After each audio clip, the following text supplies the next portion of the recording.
नमस्कार दोस्तों, स्वागत है आपका हमारे चैनल द गुड लाइफ में। अगर आपने अभी तक हमारे चैनल को सब्सक्राइब नहीं किया है तो चैनल को सब्सक्राइब कर लें और बेल बटन को क्लिक कर दें। आज हम आपको सुनाएंगे मुंशी प्रेमचंद की कहानी बड़े घर की बेटी।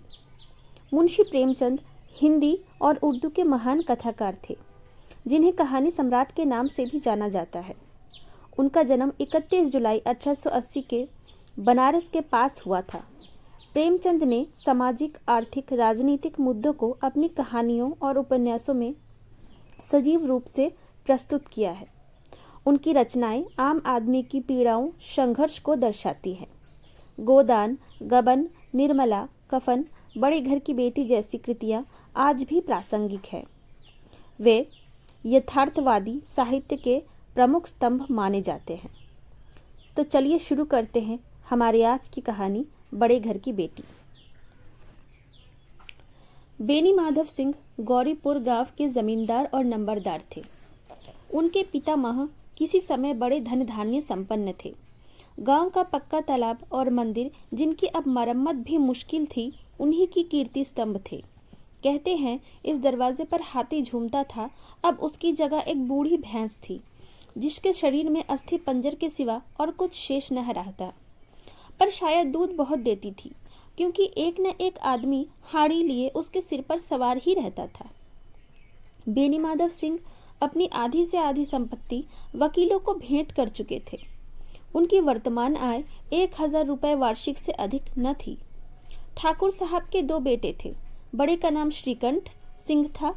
उसने बहुत दिनों के परिश्रम और उद्योग के बाद बीए की डिग्री प्राप्त की थी।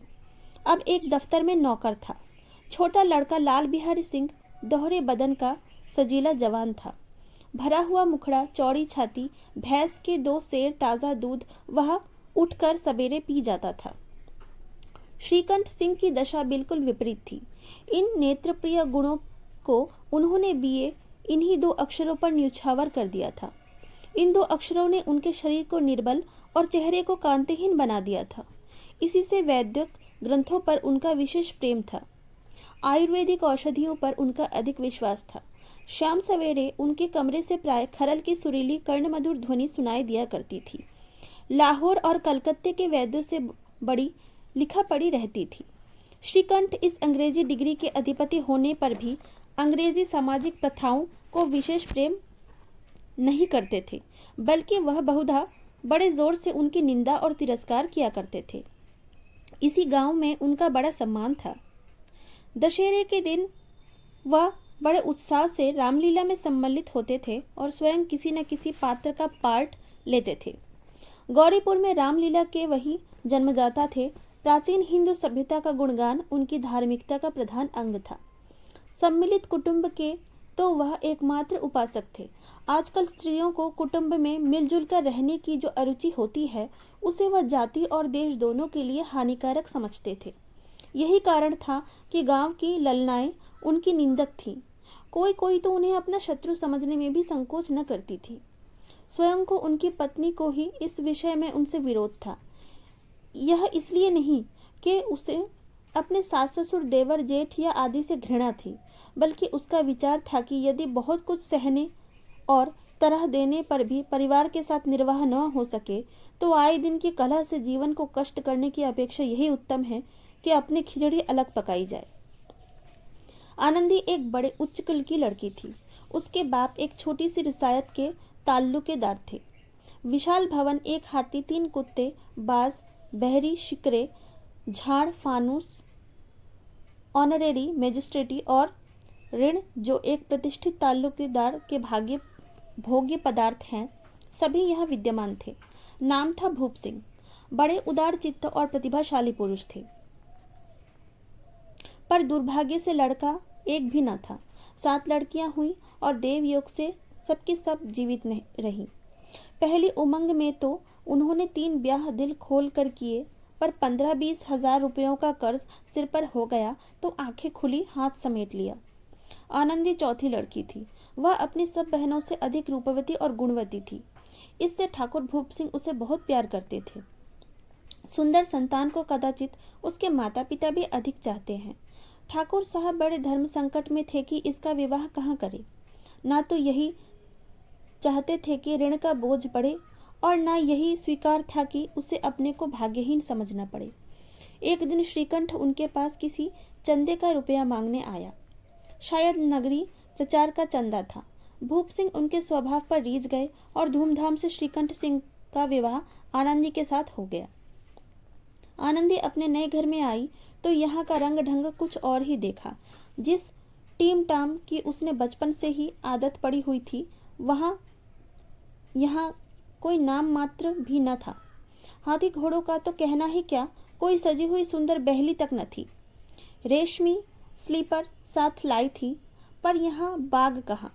मकान में खिड़कियां तक न थी, न जमीन पर फर्श, न दीवार पर तस्वीरें। यह एक सीधा साधा देहाती गृहस्थ का मकान था, किंतु आनंदी ने थोड़े दिनों में ही अपने को इस नई अवस्था में ऐसे अनुकूल बना लिया मानो उसने विलास के सामान कभी देखे ही न थे। एक दिन दोपहर के समय लाल बिहारी सिंह ने चिड़िया लिए हुए आया और भावज से बोला, जल्दी से पका दो, मुझे भूख लगी है। आनंदी भोजन बनाकर उसकी राह देख रही थी। वह अब नया व्यंजन बनाने बैठी। हांडी में देखा तो घी पाव भर से अधिक ना था। बड़े घर की बेटी किफायत क्या जाने, उसने सब घी मांस में डाल दिया। लाल बिहारी खाने बैठा तो दाल में घी न था। बोला, दाल में घी क्यों नहीं छोड़ा? आनंदी ने कहा, घी सब मांस में पड़ गया है। लाल बिहारी जोर से बोला, अभी परसों घी आया है, इतनी जल्दी उठ गया? आनंदी ने उत्तर दिया, आज तो कुल पाव भर रहा होगा, वह सब मैंने मांस में डाल दिया। जिस तरह सूखी लकड़ी जल्दी से जल उठती है, उसी तरह क्षुधा से बावला मनुष्य जरा जरा सी बात पर तिनक जाता है। लाल बिहारी को भावच की यह डिठाई बहुत बुरी मालूम हुई। तिनक कर बोला, मैके में तो चाहे घी की नदी बहाती हो, स्त्री गालियां सह लेती हैं, मार भी सह लेती हैं, पर मैके की निंदा उनसे नहीं सही जाती। आनंदी मुंह फेरकर बोली, हाथी मरा भी तो 9 लाख का, वहाँ इतना घी नित्य नाई कहर खा जाते हैं। लाल बिहारी जल गया। थाली उठाकर पलट दी और बोला, जी चाहता है जीभ पकड़कर खींच लूं। आनंदी को भी क्रोध आ गया, मुंह लाल हो गया। बोली, वह होते तो आज इसको मजा चखाते। अब अपर उजड़ ठाकुर से न रहा गया। उसकी स्त्री एक साधारण जमींदार की बेटी थी। जब जी चाहता उस पर हाथ साफ कर लिया करता। खड़ाऊ उठाकर आनंदी की ओर जोर से फेंका और बोला, जिसके गुमान पर भूली हुई हो उसे भी देखूंगा और तुम्हें भी। आनंदी ने हाथ से खड़ाऊ रोकी, सिर बच गया, पर उंगली में बड़ी चोट आई। क्रोध के मारे हवा से हिलते पत्ते की भांति कांपती हुई अपने कमरे में आकर खड़ी हो गई। स्त्री का बल और साहस, मान और मर्यादा पति तक है। उसे अपने पति के ही बल और पुरुषत्व का घमंड होता है। आनंदी खून का घूंट पीकर रह गई। श्रीकंठ सिंह शनिवार को घर आए करते थे। बृहस्पतिवार को यह घटना हुई थी। 2 दिन तक आनंदी को भवन में ही रही, न कुछ खाया न पिया, उनकी बाट देखती रही। अंत में शनिवार को वह नियमानुकूल संध्या समय घर आए और बाहर बैठकर कुछ इधर उधर की बातें, कुछ देशकाल संबंधी समाचार तथा कुछ नए मुकदमों आदि की चर्चा करने लगे। यह वार्तालाप 10 बजे रात तक होता रहा। गांव के भद्र पुरुष इन बातों में ऐसा आनंद मिलता कि खाने पीने की भी सुधि नहीं रहती। श्रीकंठ को पिंड छुड़ाना मुश्किल हो जाता था। ये 2-3 घंटे आनंदी ने बड़े कष्ट से काटे। किसी तरह भोजन का समय आया, पंचायत उठी, एकांत हुआ तो लाल बिहारी ने कहा, भैया आप जरा भाभी को समझा दीजिए कि मुंह संभाल कर बातचीत किया करे, नहीं तो एक दिन अनर्थ हो जाएगा। बेनी माधव सिंह ने बेटे की ओर से साक्षी दी, हाँ, बहु बेटियों को यह स्वभाव अच्छा नहीं कि मर्दों के मुंह लगे। लाल बिहारी वह बड़े घर की बेटी है, तो हम भी कोई कुर्मी कहार नहीं है। श्रीकंठ ने चिंतित स्वर से पूछा, आखिर बात क्या हुई? लाल बिहारी ने कहा, कुछ भी नहीं, यूं ही आप ही उलझ पड़ी। मैके के सामने हम लोगों को कुछ समझती ही नहीं। श्रीकंठ खा पी कर आनंदी के पास गए। वह भरी बैठी थी। यह हजरत भी कुछ तीखे थे। आनंदी ने पूछा, चित्त तो प्रसन्न है? श्रीकंठ बोले, तुम प्रसन्न, बहुत प्रसन्न है, पर तुमने आजकल घर में ये क्या उपद्रव मचा रखा है? आनंदी की त्योरियों पर बल पड़ गए। झुंझलाहट के मारे बदन में ज्वाला सी दहक उठी। बोली, जिसने तुमसे यह आग लगाई है उसे पाऊं तो मुंह झुलस दूं। श्रीकंठ, इतनी गर्म क्यों होती हो? बात तो कहो। आनंदी, क्या कहूं? यह मेरे भाग्य का फेर है। नहीं तो गंवार छोकरा जिसको चपरासीगिरी करने का भी शौर नहीं, मुझे खड़ाऊ से मारकर यूं ना अकड़ता। आनंदी, परसों तुम्हारे लाडले भाई ने मुझे मांस पकाने को कहा। घी हांडी में पाव भर से अधिक न था। वह सब मैंने मांस में डाल दिया। जब खाने बैठा तो कहने लगा, दाल में घी क्यों नहीं है? बस इसी पर मेरे मैके को बुरा भला कहने लगा। मुझसे ना रहा गया। मैंने कहा कि वह इतना घी तो नाई कहर खा जाते हैं और किसी को जान भी नहीं पड़ता। बस इतनी सी बात पर इस अन्यायी ने मुझ पर खड़ाऊ फेंक मारी। यदि हाथ से ना रोक लेती तो सिर कट जाता, फट जाता। उसी से पूछो मैंने जो कुछ कहा है वह सच है या झूठ? श्रीकंठ की आंखें लाल हो गई। बोले, यहाँ तक तो हो गया, इस छोकरे का यह साहस? आनंदी स्त्रियों के स्वभावानुसार रोने लगी क्योंकि आंसू उनकी पलकों पर रहते हैं। श्रीकंठ बड़े धैर्यवान शांत पुरुष थे। उन्होंने कभी ही क्रोध किया होगा। स्त्रियों के आंसू पुरुषों की क्रोधाग्नि को भड़काने में तेल का काम करते हैं। रात भर करवटें बदलते रहे। उद्विग्नता के कारण पलकें तक नहीं झपकी। प्रातःकाल अपने बाप के पास जाकर बोले, दादा, अब इस घर में मेरा निवाह ना होगा। इस तरह की विद्रोहपूर्ण बातें कहने पर श्रीकंठ ने कितनी ही बार अपने कई मित्रों को आड़े हाथों लिया था, परंतु दुर्भाग्य, आज उन्हें स्वयं ही वे बातें अपने मुंह से कहनी पड़ी। दूसरों को उपदेश देना भी कितना सहज है। बेनी माधव सिंह घबरा उठे और बोले, क्यों? श्रीकंठ, इसलिए कि मुझे भी अपनी मान प्रतिष्ठा का कुछ विचार है। आपके घर में जब अन्याय और हठ का प्रकोप हो रहा है, जिनके बड़ों का आदर सम्मान करना चाहिए वे उनके सिर चढ़ते हैं। मैं दूसरे का नौकर ठहरा, घर पर रहता नहीं। यहाँ मेरे पीछे स्त्रियों पर खड़ाऊ और जूतों की बौछारें होती हैं। कड़ी बात तक चिंता नहीं, कोई एक दो कह ले, वहां तक मैं सह सकता हूँ, परंतु यह कदापि नहीं हो सकता कि मेरे ऊपर लात घुसे पड़े और मैं दम न मारूं। बेनी माधव सिंह को जवाब न दे सके। श्रीकंठ सदैव उनके आदर करते थे। उनके ऐसे तेवर देखकर बूढ़ा ठाकुर अवाक हो गया।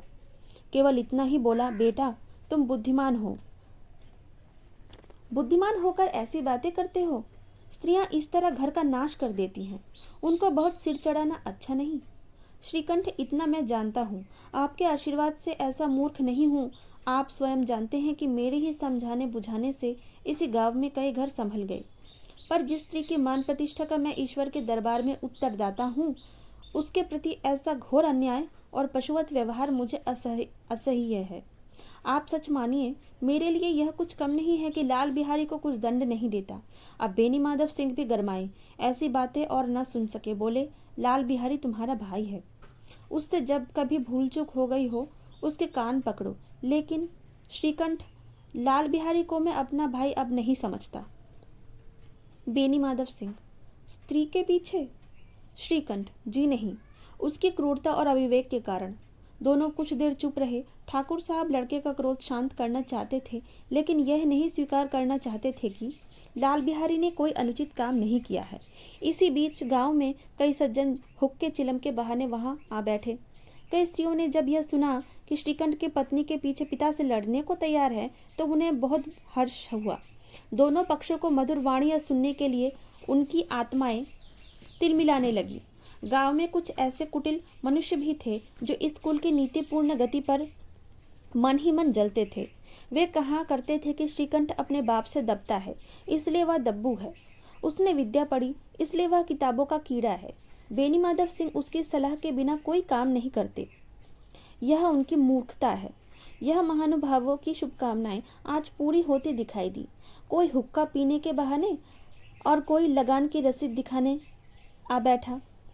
बेनी माधव सिंह पुराने आदमी थे, इन भावों को ताड़ गए। उन्होंने निश्चय किया कि चाहे कुछ भी क्यों न हो, इन द्रोहियों को ताली बजाने का अवसर न दूंगा। तुरंत कोमल शब्दों में बोले, बेटा, तुमसे बाहर नहीं हूं, तुम्हारा जो जी चाहे करो। अब तो लड़के से अपराध हो गया। इलाहाबाद का अनुभव रहित झल्लाया हुआ ग्रेजुएट इस बात को न समझा सका। उसे डिबेटिंग क्लब में अपनी बात पर अड़े रहने की आदत थी। इन हथकंडों की उसे क्या खबर। बाप ने जिस मतलब से बात पलटी थी वह उसके समझ में न आई। बोला, लाल बिहारी के साथ अब इस घर में नहीं रह सकता। बेनी माधव बेटा, बुद्धिमान लोग मूर्खों की बातों पर ध्यान नहीं देते। वह बेसमझ लड़का है, उससे जो कुछ भी भूल हुई, तुम बड़े हो, तुम उसे क्षमा कर दो।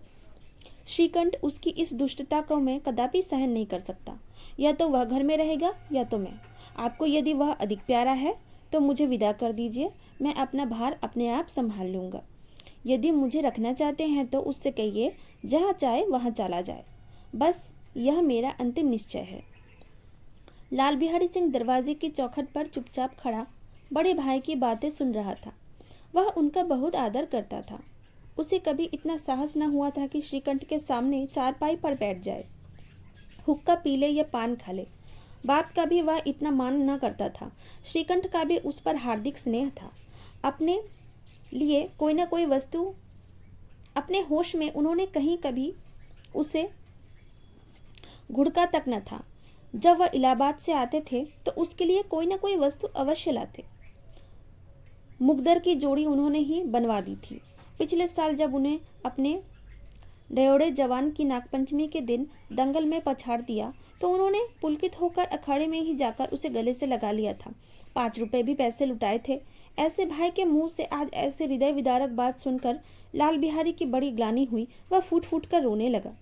इसमें संदेह नहीं है कि अपने किए हुए पर पछता रहा था। भाई के आने से एक दिन पहले उसकी छाती धड़कती थी कि देखो भैया क्या कहते हैं, मैं उनके सम्मुख जैसे कहूंगा, उनके कैसे बोलूंगा, मेरी आंखें उनके सामने कैसे उठेंगी। उसने समझा था कि भैया मुझे बुलाकर समझा देंगे। इस आशा के विपरीत आज उसने उन्हें निर्दयता की मूर्ति बने हुआ पाया।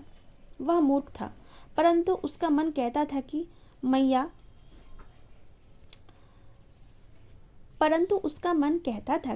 भैया मेरे साथ अन्याय कर रहे हैं। यदि श्रीकंठ उससे अकेले में बुलाकर 2-4 बातें कह देते तो इतना ही नहीं 2-4 तमाचे भी लगा देते, कदाचित उसे इतना दुख नहीं होता। पर भाई का यह कहना कि अब मैं इसकी सूरत तक नहीं देखना चाहता, लाल बिहारी से ना सहा गया। वह रोता हुआ घर आया। कोठरी में जाकर कपड़े पहने, आंखें पोंछी, जिससे कोई यह न समझ सके कि वह रोता था। तब आनंदी के द्वार पर आकर बोला, भाभी, भैया ने निश्चय किया है कि वे मेरे साथ इस घर में न रहेंगे। अब वह मेरा मुंह तक नहीं देखना चाहते, इसलिए मैं अब जाता हूँ। उन्हें फिर मुंह ना दिखाऊंगा। मुझसे जो कुछ भी अपराध हुआ उसे क्षमा करना। यह कहते कहते लाल बिहारी का गला भर आया। जिस समय लाल बिहारी सिंह ने सिर झुकाए आनंदी के द्वार पर खड़ा था, उसी समय श्रीकंठ सिंह भी आंखें लाल किए बाहर से आए। भाई को खड़ा देख तो घृणा हुई, फिर आंखें फेर ली और कतरा कर निकल गए, मानो उसकी परछाई तक से दूर भागते हैं। आनंदी ने लाल बिहारी की शिकायत तो की थी, लेकिन अब मन में पछता रही थी। वह स्वभाव से ही दयावती थी। इसे इसका तनिक भी ध्यान न था कि बात इतनी ज्यादा बढ़ जाएगी। वह मन ही मन अपने पति पर झुंझला रही थी कि यह इतने गर्म क्यों होते हैं। पर यह भय भी लग रहा था कि कहीं मुझसे इलाहाबाद चलने को कहें तो कैसे, मैं क्या करूंगी। इस बीच में जब उसने लाल बिहारी को दरवाजे पर खड़े हुए कहते सुना कि मैं अब जाता हूँ, मुझसे जो कुछ हुआ अपराध क्षमा करना, तो उसका रहा सहा क्रोध भी पानी हो गया। वह रोने लगी।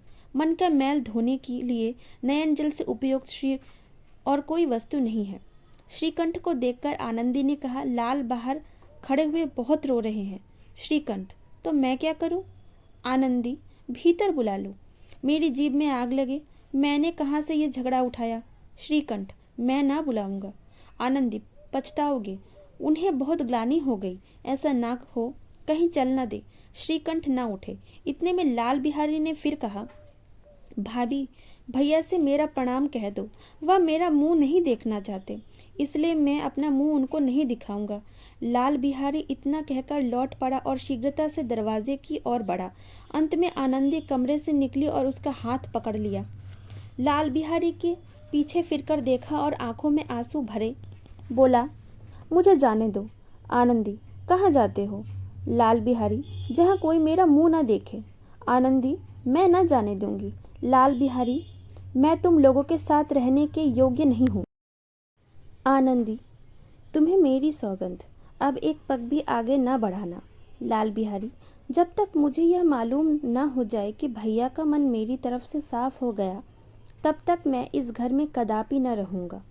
आनंदी, मैं ईश्वर को साक्षी देकर कहती हूँ कि तुम्हारी ओर से मेरे मन में तनिक भी अब मैल नहीं है। अब श्रीकंठ का हृदय भी पिघला। उन्होंने बाहर से आकर लाल बिहारी को गले लगा लिया। दोनों भाई खूब फूट फूट कर रोए। लाल बिहारी ने सिसकते हुए कहा, भैया, आप कभी मत कहना कि तुम्हारा मुंह ना देखूंगा। इसके सिवा आप जो दंड देंगे मैं सहर्ष स्वीकार करूंगा। श्रीकंठ कांपते हुए स्वर से कहा, लल्लू, इन बातों को बिल्कुल भूल जाओ। ईश्वर चाहेगा तो फिर ऐसा अवसर न आएगा। बेनी माधव सिंह बाहर से आ रहे थे। दोनों भाइयों को गले मिलकर देखकर बड़े आनंद से पुलकित हो गए। बोल उठे, बड़े घर की बेटियां ऐसी ही होती हैं, बिगड़ता हुआ काम बना लेती हैं। गांव में जिसने यह वृत्तांत सुना, उसी ने इन शब्दों में आनंद की उदारता को सराहा। बड़े घर की बेटियां ऐसी ही होती हैं।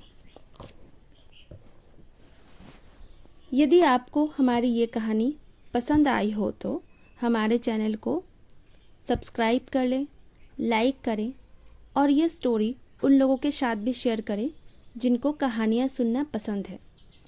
तो मिलते हैं अब अगली कहानी में, अगली वीडियो में। तब तक के लिए खुश रहें, मुस्कुराते रहें, स्वस्थ रहें।